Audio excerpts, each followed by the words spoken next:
First 4 lines, freestyle yung ibabato. Di ako nagre-rebat, pero unahan ko na to. Oh, magaling kang magbalik, kaya believe ako sa'yo. Sobrang galing mo magbalik, pati ako na ibalik mo. Galing na, no? Kung freestyle man yun o pre-med, magaling dahil si Mzite, kilala siya sa pagre-rebat, so pagbabalik.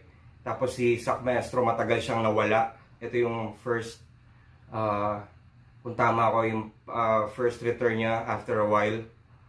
Kaya magandang intro yun. Ako'y tumigil sa pagrarap. Nagtrabaho na may pangsustento. Di na kontento sa aking talento kaya sa ibang aspeto ko nag-eksperimento. Pero mahaba ang siyang proseso. Para ako'y maging kumpleto, talagang aabuti ng siyam-siyam bago mag-100%. Galing ng wordplay niya dun sa siyam-siyam, 99 bago mag 100%. Yung siyam-siyam na aabutin ka ng mahabang panahon bago mo maperpekto. Galing nun. Kinakalawang sa pagbalik, pero silbing partida ko sa kanya. Ang ina, sa 2 taon, di pa rin to makatabla.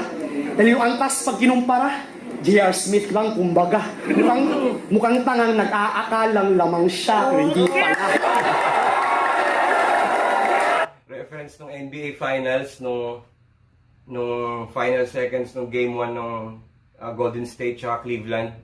Nung hawak ni J.R. Smith yung bola, akala niya lamang sila. Kaya akala niya kailangan ubusin yung oras imbis na itira niya o ibigay niya sa open na kakampi. Magaling na reference. Kaya kahit magpa-overtime ka pa, kakatayin walang ka ba? Pagkatapos kakahon kita na parang gagamba. Kaya katana para magkasya sa hawlang aking dala. Gaya ng pag-upload ng flip-top noon, ikay puputulin ko sa 2. Kaya para sa akin, dati, kung mapapanood nyo yung lumang battles, no? Tulad ng battle namin ni Gap tsaka ni Zaito, may part 1 at part 2. So yun yung ibig sabihin niya dito, napuputulin sa 2.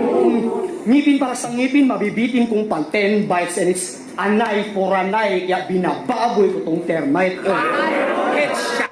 An eye for an eye. Tapos nilaro niya sa anay for anay. Yung anay, babaeng baboy yun, di ba? Anay, babaeng baboy. So, ginamit niya yung laro dun sa binababoy, tas an eye for an eye. Galing. Cross dialect na wordplay yung ginawa niya dun. Nakakahanga yung mga ganun kasi karamihan ng mga gumagawa ng wordplays, minsan cross language galing sa English, papuntang Tagalog. Minsan, hindi mo na malaman, lalo kung hindi ka nanonood masyado ng mga English battles, kung ninakaw ba. So kung halimbawa cross dialect mula Bisaya papuntang Tagalog, malalaman mo na original talaga kahit hindi mo na i-search. Tulad ng an eye for an eye, ang galing no. Huling best performance mo, nalipasan na ng panahon. Oo, literal. Tinalo ka nung Pampangas best kasi hindi ka mabenta pag walang halong kemikal. Si Sak Maestro, laging tira sa kanya yung nagsasyabu, chemical, dahil alam ko dati parang nagkaroon siya ng problema dito, pero ngayon nakabangon na siya, kaya ito yung laging ginagamit na reference sa kanya. Tapos yung ginamit naman ni Mzite dito, hinalintulad niya dun sa Pampangas best, which is Sisinyo. Alam niyo naman yung Tosino, may halong chemicals yun. So ang ganda ng pagka-wordplay ni Mzite dun.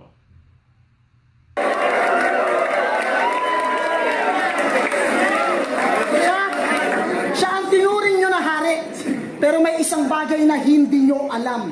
Para sa inyong hinalal, ang makalaban ako'y considered na haram. Siya daw, ako ang Terminator, ng originator daw. Pero estilo mo, hiram, bawat bira, mapapahawak sa kamay na parang CD Tobat. Oh, labas ako dyan. Labas ako dyan. Yung ginamit niya na wordplay sa halal tsaka sa haram. Yung halal sa mga Muslim, kung ikukumpara yun yung parang, kumbaga sa mga Jews, yun yung kosher. Yun yung dapat or tamang kinokonsum o ginagawa. Yung haram naman yun yung masama. Galing ng reference niya dun. Okay. Sinabi ko noon kay Flick G, aking writing major parang painter. Pasok si Sak sa anumang canvas kahit pa Kaya huwag niyo ko ituring parang stranger. Bandwagoner ka man o hater, pasok ang king sa anumang team kahit pa sa LA Lakers.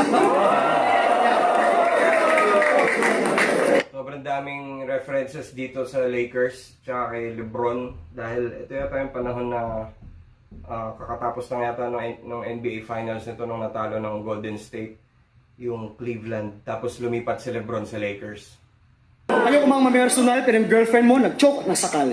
Sa bulat kong laging nakarice, daig pang mang inasal. Tinanggal ko ang kanyang salawal at kinantot ko siya ng matagal hanggang sa nagsalpukan. Okay. Okay, it's T-minus 10 and counting to liftoff. They're on their feet at the stadium already. Skip natin. Sakto si Jordan pa yun. Bukan yung tamod ko na parang Tats versus Marshall. Rice, daig pang mang inasal. Tinanggal ko ang kanyang salawal at kinantot ko siya ng matagal hanggang sa nagsalpukan yung tamod ko na parang Tats versus Marshall. Parang marami nagsasabi na si Marshall Bonifacio at si Tats Maven yung style nila hango kay Sak Maestro kaya niya ni-reference yun na nagsalpukan yung tamod niya nung naglaban yung dalawa. Dito ang mambabae ang kanyang true life's passion. Ambidextrous, akala niya yung pangangaliwa, yung right action. Sa lahat ng two-timer, ito ang new wild style yun. Parang si Batas sa isa buhay dahil isa kang two-time champion. So yung angulo ni Sak Maestro dito yung pagiging babaero ni Mzite na hindi ko naman mako-confirm kung totoo dahil hindi ko naman ganun kakilala si Mzite na sobrang close. Pero ang galing ng mga ginamit niya ng salita dito, yung ambidextrous, yung pangangaliwa, akala niyo yung right action. Tapos, tugma pa niya yun sa kay Batas na two-time champion, yung dalawang meaning ng two-time, yung two-timer. Tsaka, syempre, alam naman natin si Batas, 2 beses siya nag-champion sa buhay. Gawin natin. Sa lahat ng two-timer, ito ang new wild style yun. Parang si Batas sa isa buhay dahil isa kang two-time champion. Pero, joke lang. Wala yung katotohanan. Gusto ko lang naman subukan yung mga ginagawa nilang kabubuhan.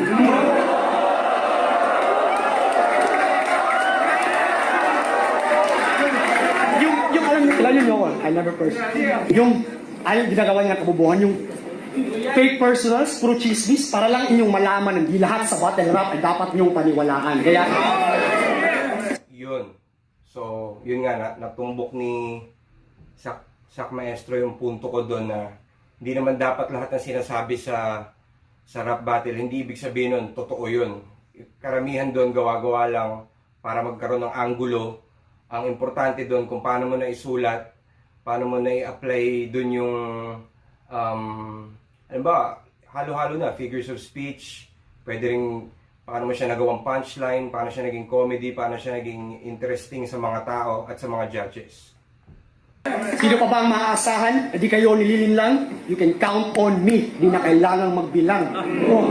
Huwag niyo kong itulad sa mga tang-inang hibang na yung lingwahe puro tae para lang kayo ay malibang. Isa na namang cross-dialect wordplay. Yung libang sa Bisaya is tae. So, parang sinasabi niya, marami kasing mga rappers sa Flip Top. Siguro isa na si Zaito doon, pinakamahilig gumamit ng tae. Biglang, ang haba ng setup, biglang yung punchline tae. So, parang ni-reference niya yun na para lang makakuha ng crowd reaction, sasabihin mo yun. Tapos na-wordplay pa niya sa word na libang. Na puro tae para lang kayo ay malibang. Galing. Di na kailangang magbilang. Huwag niyo kong itulad sa mga tang-inang hibang na yung lingwahe puro tae para lang kayo ay malibang.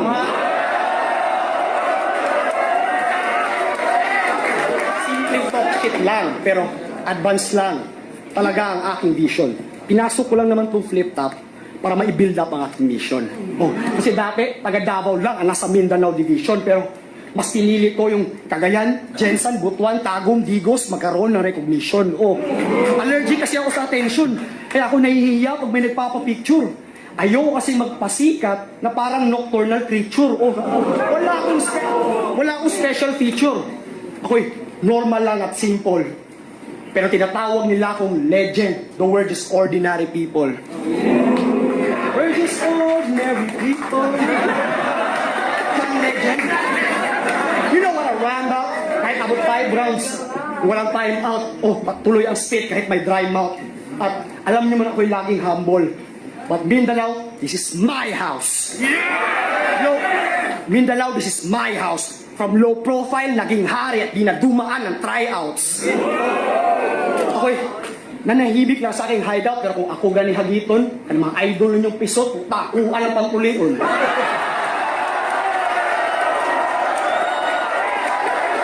Isa rin talaga si Sak Maestro sa pride ng mga Bisaya, no? Representing Davao.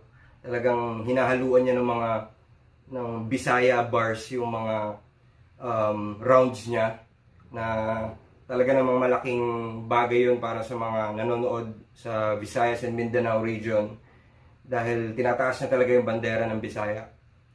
Shoutout Sak Maestro. Kanang ginaingon ninyong the best. Adlaw-adlaw ko na napildiyon kasi matag adlaw panginabuhi akong kabatel, akong kaugalingon. Yung mga idol, ako rin ang pildihon kaysa kada adlaw ang akong kontra, akong kaugalingon. Parang sinasabi niya doon sa Tagalog, yung mga idol nyo, kaya ko yan talunin dahil araw-araw ang tanging kalabang ko lang na matindi ay ang sarili ko. Daling. Rekta na agad sa estilo niyang kada tira, banggit pangalan. Pansin niyo ba yung skemang lagi niyang pinapangalandakan? Tumot para makapagpaliwanag, yung dulo hinahabaan na kaya pala mot to light kasi yung pagbigkas pang matagalan. Sabi... Ang tindi nun. Pang mot to light para maipaliwanag niya yung linya niya kasi pang matagalan. Ang gandang observation ni Craig yon sa delivery ni Mot. Dahil kung nanonood kayo lagi ng battle ni Mot, mapapansin nyo kung paano siya mag-deliver ng punchline. Talagang ine-extend niya yung syllables para makuha ng crowd. Lalo na pag hindi naman mga rappers yung nanonood karamihan. Actually, magandang strategy ni Mot yun para talagang mas makakuha ng reaction sa crowd. Pero nagawa ni Craig na pagmukhaing negative yung ginagawa ni Mot na yun, no? Hindi mo ba naisip o ipapasilip ko sa iyong isip na yung pilit mong tindi ay pinapaintindi mo pa ng pilit? Gusto mo ba ako subukan sa baliktaran, haongas? Pag ako nagbaliktad ng ulo, magkakaroon ng long hair si Batas.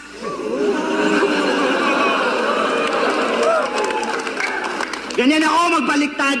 May kasama yung biswal. Ikaw pag nagbabaliktad ka, binabaliktad mo lang literal. Gaya nung balakid, di kalab, yung undas, sad, no?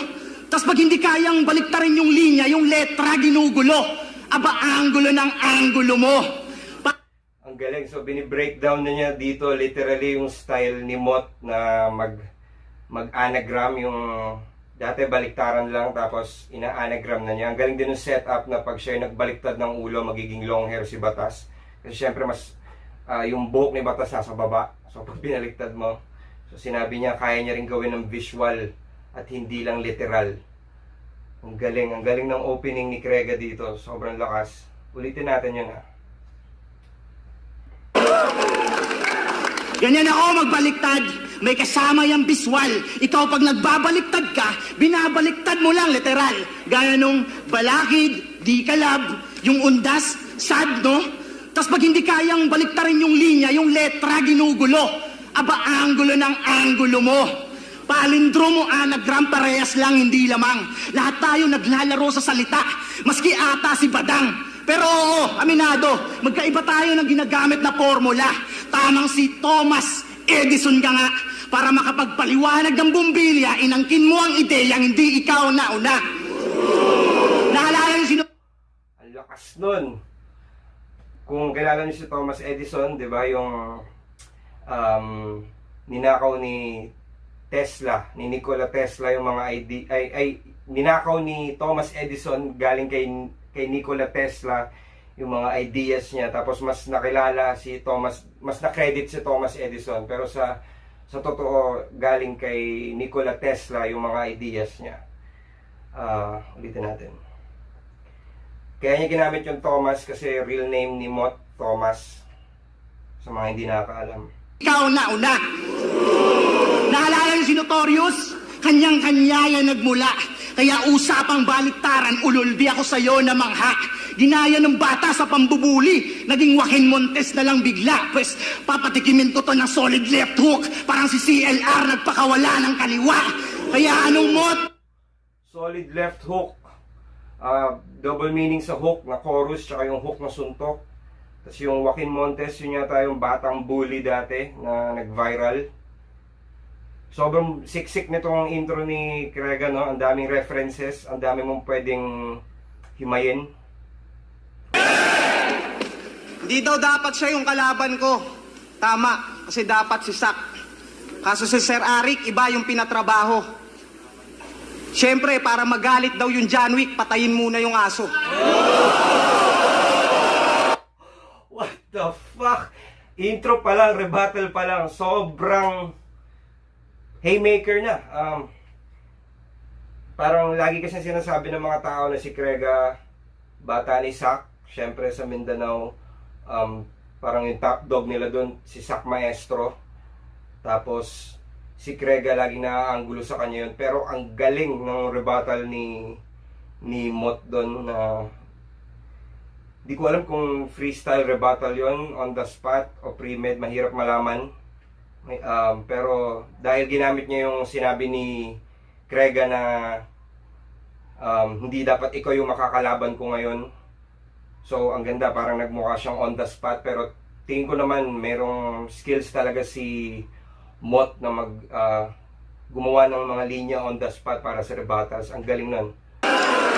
May battle na naman sa Manila at sa line-up na siksik. Kaya piling hitman na ng liga, ibang klase raw lintik. Kasi tinawagan ni Enigma na may kailangang iligpit. Tanga, may battle lang si Tueng at marami raw bitbit. Pricing nga pala to. Si Tueng, siya yung, sa mga hindi nakakilala kay Tueng, siya yung mahilig magdala ng props sa flip top. So, nilaro ni Mott yung iligpit doon. Kasi tuwing bumabattle si Tueng, ang dami laging kalat sa stage. So, parang sinabi na, ikaw yung magligpit niyan, Craig. So, dinoble meaning niya sa iligpit na tapusin o ipatrabaho. Pero yung grupo nyong uprising, mga kabilang natatangi. Kaso kung usapan ay galing, mukhang hindi ka kabahagi.